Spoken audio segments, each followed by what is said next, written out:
Hi guys, how's everybody doing? Guess where I am today? I am down by Seagate in Brooklyn.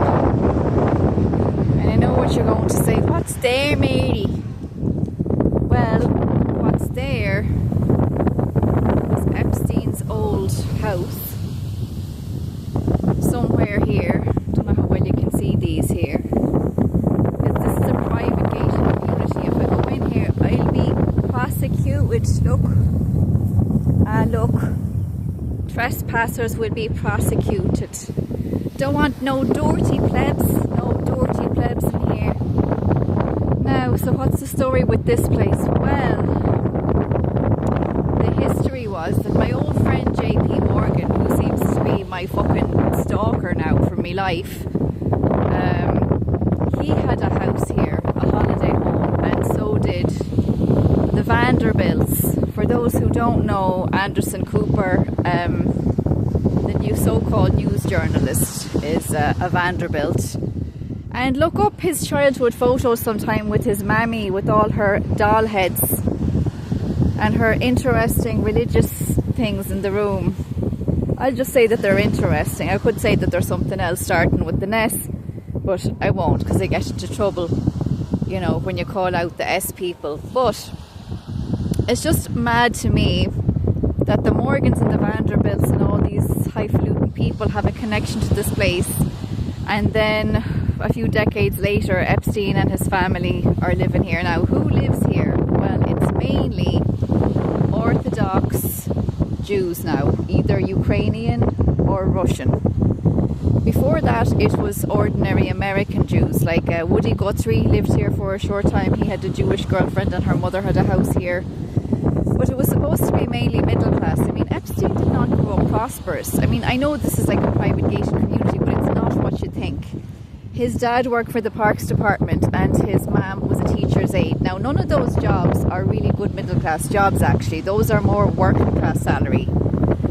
Because the Parks Department, out of all of the city agencies, pays the worst. I knew a guy he was taking all the city exams, and he got that one, and he did it for about 2 months and said, Mary, I can't, the pay is just too low. I think they only pay like $16, $17 an hour. So, there's a woman jogging here. She's probably going to come over and tell me off. But anyway,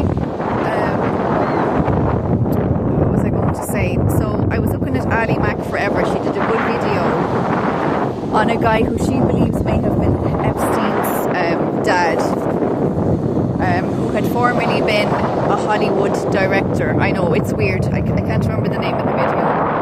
But anyway, she spoke about how Epstein's family, the name Epstein comes from a town called Epps, and Epps is in the kingdom of Hesse, Hesse in Germany. Now, why is this significant? Well, I think I've mentioned before about the Hessians. So the Hessians were sent over from the kingdom of Hesse in Germany to help the English fight the so-called freedom fighting Americans, who I can't get into all of that, but I think I've told you now that the main families that came over were all a part of these European crown families, and the point of settling America was just to make more money. I mean, the Dutch West Indian Company and the English West Indian Company, they were vying for different things. The Danes had their own type of West Indian Company, and they were all over everything, right, in the Caribbean islands. And then the Dutch focused on the beaver pelts. That was their first main industry, where they were trading with the Native Americans for these beaver pelts. And then they had investors, and they were like sponsoring their ships to come over to trade. So it was all for commerce. It was never for this idea of it being this wonderful independent nation. I mean, that's what they sell it as, but was it ever really that? Now, let's bring it back to Ireland for a minute. So, in 1919, De Valera spent 18 months living in the Waldorf Hotel in Manhattan, and he ran up a $90,000 bill. Now, $90,000 in today's money is $1.8 million, and that hotel was affiliated with the Morgan family. Now, JP was dead at this point. JP died in 1913, but his son was the one in charge. Now, what else happened in 1919? And you can find this on JP Morgan's own fucking website in Ireland, okay? In 1919, JP Morgan was given the contract to organise the payments of the tenant farmers back to the English landlords. So think about that for a second. That bank was the middleman between the poor Irish tenant farmers and them getting back their land against the English landlords. Now, I used to think all the time that if there was a bank involved with the Irish, of course, that it would be an English bank, like Lloyd's of London, but I'm not so sure now. Maybe it's JP Morgan. I don't know. Will we ever know? Will anyone ever get to the bottom of it? I don't know. It's not easy information to get. I'm not going to just give it to you. But somebody inside the court service knows. Believe that. Somebody knows, because they're doing the paperwork. They're doing the paperwork for all of the bonds. Someone has to know where it all ends up. So, yeah, but anyway, so there's a big German connection between the Epstein Jewish families and Germany and the Palatines. Louise McKenna's doing her book all about the Palatines. It all ties in together. All of these people are connected. But the man who was supposed to be Epstein's father, the story goes that he fought in World War II and he was gone in 1941.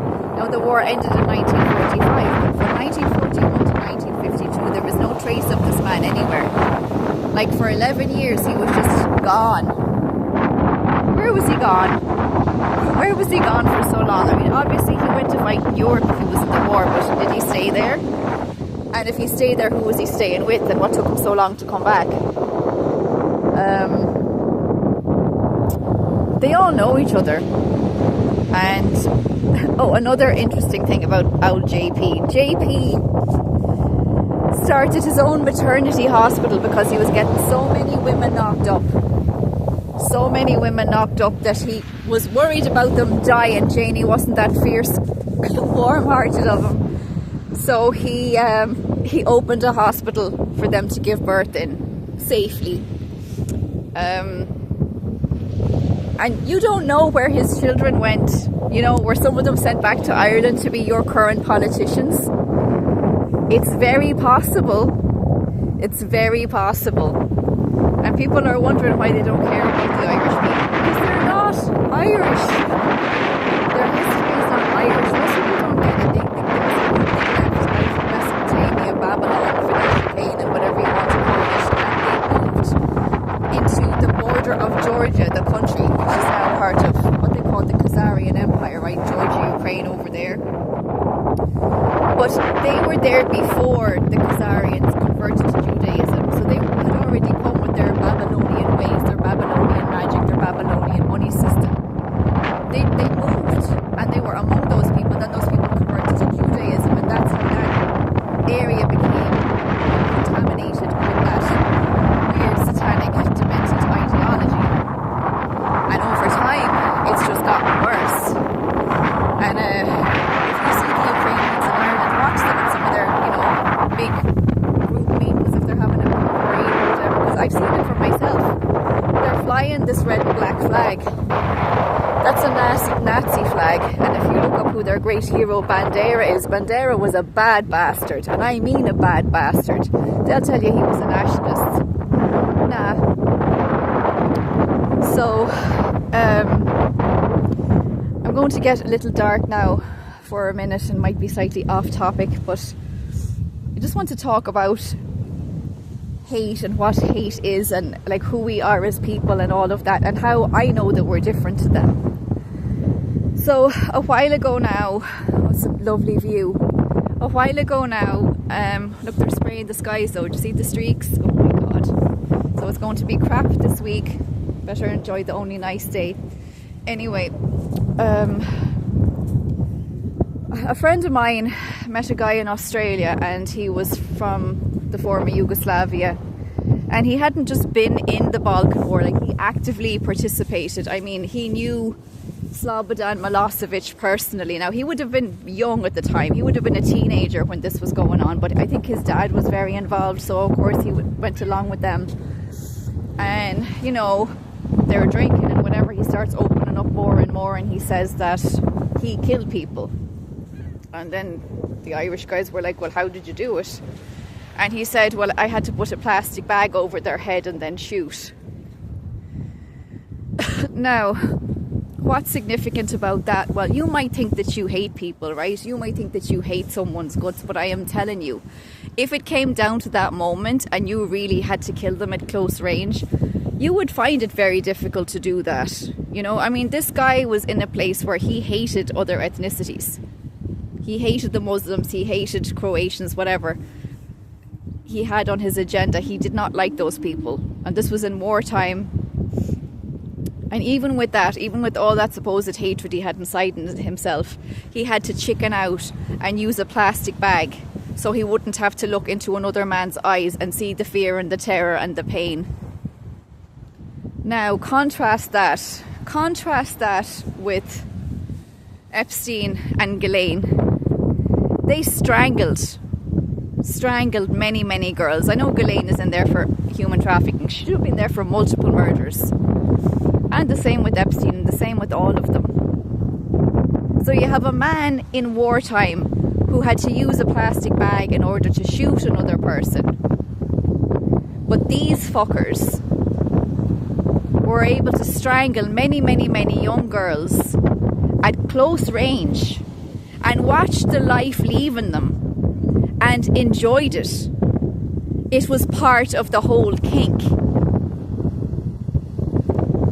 So you can't tell me that these things are fucking human. Look how close this is to the sea. Me personally, I think they're sea creatures. From what I've been reading, they're kind of like crocodiles. They have thick fat legs like that, but they're able to walk upright. And they're able to camouflage themselves somehow with some kind of frequency. They don't really shapeshift. But it's just from our perception, when we look at them, we see them as human. But in actual fact, they're not. There's even a woman who admitted that she saw Epstein change briefly into something else, but she only got like part of his side profile. She didn't get to see his full face, but he changed into something else. Because it's not easy, no matter how filled with hatred someone is, it's not easy for us to harm each other. Even when you look at the movie Hotel Rwanda, you know, that radio station that was playing, but they had it playing 24/7 non-stop with this thing and telling them the Tutsis were cockroaches and this, and over and over and over again. Because that's what it takes in order for us to harm each other, is we have to be extremely fucking brainwashed incessantly. The hate doesn't come naturally from us. You know, I saw they're doing like this 13-cent reduction on fuel. Well, that's a great gift, isn't it, from the 13 bloodlines? How nice.